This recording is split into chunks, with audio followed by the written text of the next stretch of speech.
ராம் ராம். வாழ்க வளமுடன். Voice of காஞ்சி நேயர் அனைவருக்கும் இனிய மாலை வணக்கம். இன்னைக்கு என்ன நாம ஒரு வித்தியாசமான பதிவை பார்க்குறோம். மனுஷன் எப்படி வாழணும், இந்த உலகத்துல மனுஷங்கிறவன் எப்படி வாழணும். ஒரு விலங்குகள் அப்படியெல்லாம் எடுத்துட்டேன்னா அது எதை சார்ந்தும் வாழாது. அது தனக்கானதை தன்னோட தானே பார்த்துக்கும். ஒரு பசுமாடு இருக்கு, ஒரு கறவை முடிகிற ஸ்டேஜ். கறவை முடிஞ்சதுன்னா அது அடுத்தது நின்று அது அடுத்த கண்ணுக்குட்டி வரத்துக்காக அது வெயிட் பண்ணும். அப்பதான் அதோட சைக்கிள் வேலை செய்யும். அதே போல ஒரு மனுஷன் ஒரு சாதாரணமா ஒரு பிறப்பு எடுக்கணும்னா ஒரு பொண்ணோட உதவி தேவை. அந்த பொண்ணுங்கிறவ ஒரு குழந்தை பெற்றுக்கணும்னா ஆண்கிற உதவி தேவை. அதே போல ஒரு குழந்தை அப்படின்னு நீங்க பார்த்துட்டேன்னா அந்த குழந்தைக்கு எப்போதும் அம்மா அம்மா அம்மாங்கிற உதவி வேணும். அம்மாக்கோ அப்பாவோட உதவி எப்போதும் வேணும். இந்த அப்பாக்கு யார் வேணும்? சமூகத்துல எங்கேயானு வேலைக்கு போறது, பணம் சம்பாதிக்கிறது, இந்த மாதிரி அடுத்த வாழை நம்பி வாழணும். இந்த மாதிரி செயின் மாதிரி இப்படி போயிட்டே இருக்கும் மனுஷாளுக்கு மட்டும். ஆனா விலங்குகளுக்கு அப்படி கிடையாது. தான் பசுமாடு நின்று போயிடுது அப்படின்னா அடுத்தது அந்த பசு வளர்க்குறவா என்ன பண்ணணுமோ அது அவளோட பாடு. ஆனா பசுமாடு எதுவும் நினைக்காது. அதுக்கு 5 அறிவு தானே, மனுஷனுக்கு தானே 6 அறிவு. ஒரு முறை என்ன ஆச்சு, நாங்க கோபூஜை பண்ணிட்டு இருக்கோம் கோஷாலையில. கோபூஜை முடிய போற தருவாய், அதுக்கு பசுவுக்கு பூஜை பண்ணிட்டு இருக்கோம், பூ புஷ்பம் போட்டு இருக்கோம். அதுக்கு மந்திரம் சொல்றார் அவர். சாஸ்திரிகள் மந்திரம் சொல்றார். அது பசுமாட்டுக்கு அர்ச்சனை நடந்துட்டு இருக்கு. அப்ப அந்த சமயம் கண்ணுக்குட்டி பசிக்கிறது. அதுக்கு குழந்தை தானே, அது கத்துறது, தனக்கு லிக்விட் பால் வேணும் அப்படின்னு.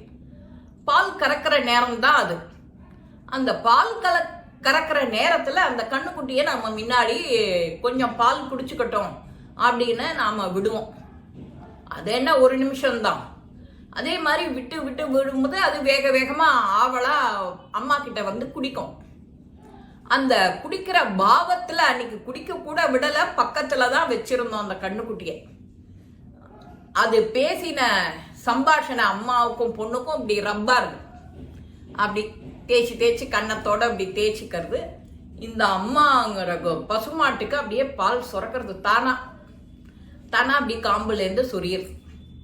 யாரும் எதுவுமே பண்ணல, அதுவும் வாய வைக்கல. அதான் நம்ம தெய்வம் எல்லா ரூபத்திலையும் நமக்கு கடாட்சம் கொடுக்கும், அனுகிரகம் கொடுக்கும். அது போல ஒரு கடையில ஒருத்தர் பேனா பென்சில் வாங்க வரார் தன்னோட பையனுக்கு. அந்த சமயம்னு பார்த்து ஒரு 50 வயசு இருக்கக்கூடிய ஒரு பொம்பளை, ஒரு உமன் வாங்குறார். இந்த மாதிரி ஒரு 500 ரூபாய்க்கு பேனா பென்சில் வாங்குறார்.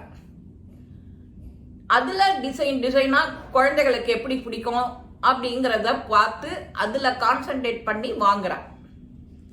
வாங்கி முடிச்சு அவ அந்தண்ட போனதும் அந்த கடைக்காரர் இந்த முன்னாடி பேனா பென்சில் வாங்க வந்தார் ஒழியோ அவர்கிட்ட சொல்றார், இந்த அம்மாக்கு எவ்வளவு ஒரு நன்றி உணர்வு பாருங்கோ. தன்னோட சமூகம், நாமளும் ஒத்தொத்தரும் தான் இருக்கோம் இந்த சமூகத்துல. இந்த சமூகங்கிற அமைப்பு எவ்வளவோ நன்மைகள் தருது, ஒருத்தருக்கு நிறைய பாடங்கள் தருது, பயன் தருது. இருந்தாலும் நாம எதுவுமே நன்றி உணர்வோட இருக்கிறது இல்ல.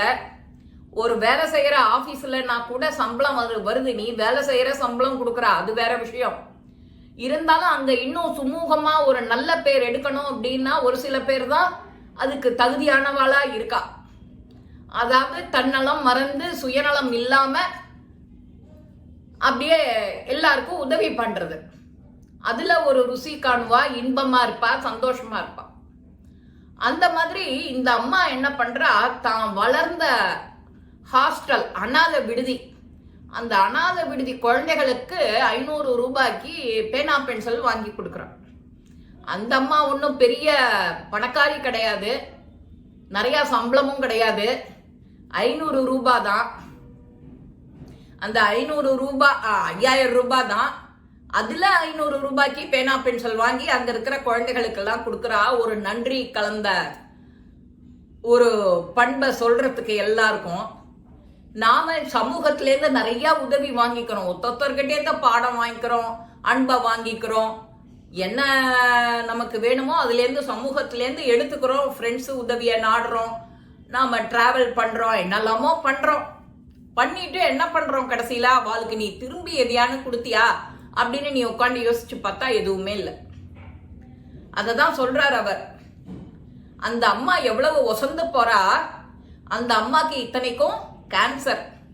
அந்த கேன்சருங்கிற வியாதியை பொருட்படுத்தாம, கேன்சருங்கிறதே ஒரு பெரிய பணக்கார வியாதி, நிறைய காசு பணம் செலவாகும். அப்பேற்பட்ட காசு பணம் செலவாற அந்த அவ மூணாவதா இன்னொரு விஷயம், காசை பொருட்படுத்தாத காசை கொடுத்து ஒரு 500 ரூபாய்க்கு பேனா பென்சில் வாங்கி கொடுக்குறா அந்த குழந்தைக்கு. நாம எத்தனையோ வகையில ஒரு நம்மளுடைய வாழ்க்கையில எத்தனை தூரம் என்னெல்லாமோ கடந்து வந்திருப்போம். ஸ்டேஜ் பை ஸ்டேஜ், ஒரு ஸ்டேஜா வந்தா தானே உனக்கு கொஞ்சம் எக்ஸ்பீரியன்ஸ் கிடைக்கிறது, அறிவு கிடைக்கிறது. இந்த மாதிரி வரும்போது தான் நீ எல்லாத்தையும் எக்ஸ்பீரியன்ஸ் பண்ண முடியும். அந்த மாதிரி எக்ஸ்பீரியன்ஸ் பண்ணி நீ வெளியில வரும்போது தான் நம்ம இந்த சமூகத்துக்கு நாம என்ன செஞ்சோங்கிற உணர்வு சில பேருக்கு வருது, சில பேருக்கு வரமாட்டேங்கிறது. அந்த மாதிரி வந்தா நீ அந்த சமூகத்திலேருந்து நீ என்ன எடுத்துட்டியோ அதை பிரதிபலன் திரும்ப செய்யணும். நீ எதிர்பார்க்க கூடாது. நீ எதிர்பார்க்காம, இது வரைக்கும் நீ எதிர்பார்த்து எல்லாத்தையும் செஞ்ச, லாப நஷ்ட கணக்கு பார்த்து. இப்ப லாப நஷ்ட கணக்கு பார்க்காம மனமும் ஆசையா செய்யணும். நம்ம சமூகத்துக்கு நாம பெற்றிருந்தது எவ்வளவு கோடி வேணாலும் இருக்கட்டும், அதுல கிஞ்சித்து கொஞ்சோண்டு எதையும் எதிர்பார்க்காம செய்யலாம் அப்படிங்கிற பக்குவம் போச்சுன்னா இதுதான் மனுஷ வாழ்க்கை, இப்படிதான் வாழணும் அப்படின்னு ஒரு கீதையில ஒரு சின்ன ஸ்லோகம் அதுல சொல்லியிருக்கு. அதோட அர்த்தத்தை எடுத்துதான் உங்களுக்கு ஒரு கதை மாதிரி சொல்லியிருக்கு.